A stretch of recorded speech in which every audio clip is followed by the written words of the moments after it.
But we're going to get to the Kavanaugh stuff in the next segment. You can wait. But first, let's dig into a nice, big, healthy bucket of Trump. Yeah, bucket of Trump. So now that Donald Trump has made America great again, he's going to make the world a better place too. But is the world ready for that? Here's Trump pulling a Gordon Ramsay at the UN about to tell him that their menu sucks. My administration has accomplished more than almost any administration in the history of our country. America's so true.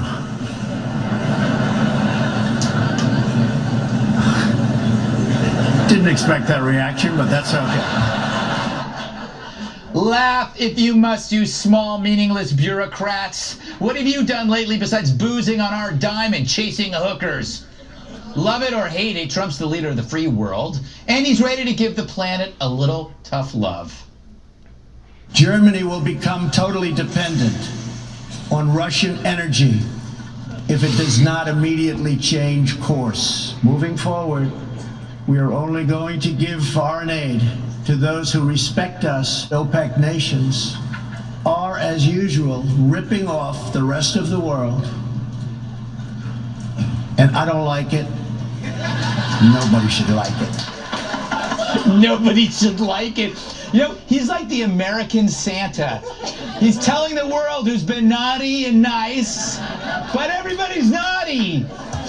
Everybody on his list is naughty. And he's just getting started. I don't like what's happening in Cuba, and I certainly don't like what's happening in Venezuela. Iran's going to come back to me, and they're going to make a good deal. I think. Maybe not. Deals. You never know. Yemen's a mess. Syria's a mess. Not happy with OPEC. I like China, and I like President Xi a lot. I think he's a friend of mine. He may not be a friend of mine anymore. He's got an opinion on everyone. To him, Earth is just another location for Celebrity Apprentice. Cuba, you're fired.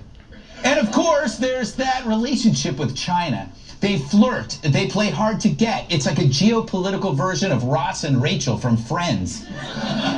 He was saying that China has total respect for Donald Trump and for Donald Trump's very, very large brain.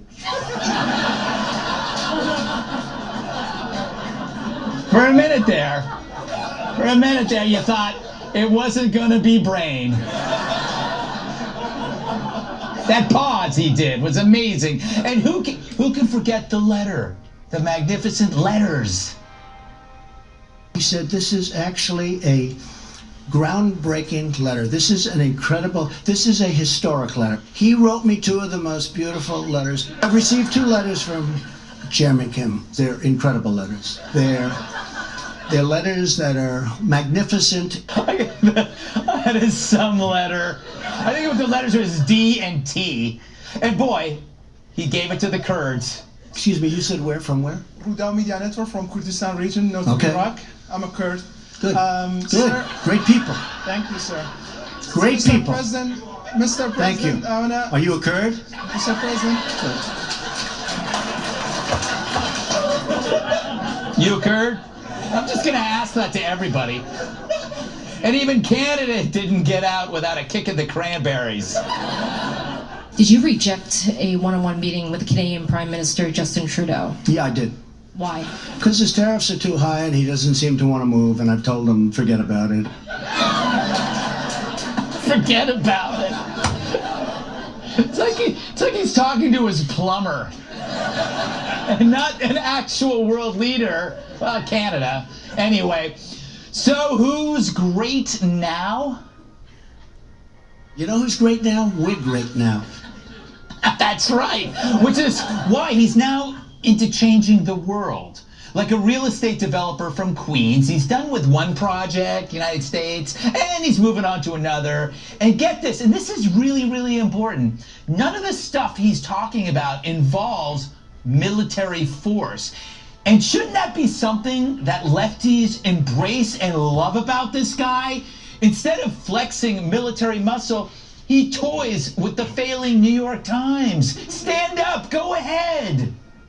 The failing New York Times. Stand up. Go ahead. I think ABC, CBS, NBC, The Times, they're all going to endorse me because if they don't, they're going out of business. Can you imagine if they didn't have me? No, we can't imagine that at all. So all in all, he realizes for America to be greater, Earth needs a little work too. And he's willing to lead the enterprise peacefully. What could be the possibilities? Sunday, Sunday, Sunday, get ready for the most globally electrifying event ever.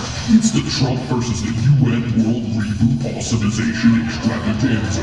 He's made America great, and now Donald, the diplomatic mastermind Trump, is taking the battle international by improving those stupid rocks on Easter Island, turning Siberia into a meat locker for Trump steaks, adding pants to Michelangelo's David, mopping up Venice, replacing windmills in Holland with coal mines, making Big Ben a digital clock, fitting Mount Everest with an escalator, decorating the Great Wall of China with Bob Ross paintings. Plus, he's fixing the Leaning Tower of Pisa with a team of non-union construction workers. And don't miss the all-American finale. Will Trump finally fix the broken Liberty Bell or put a more awesome face on Mount Rushmore? Get your tickets now to find out. The first 100 guests get a column from the Parthenon, signed by Donald Trump. It's the Trump versus the UN World Reboot Awesomization Extravaganza!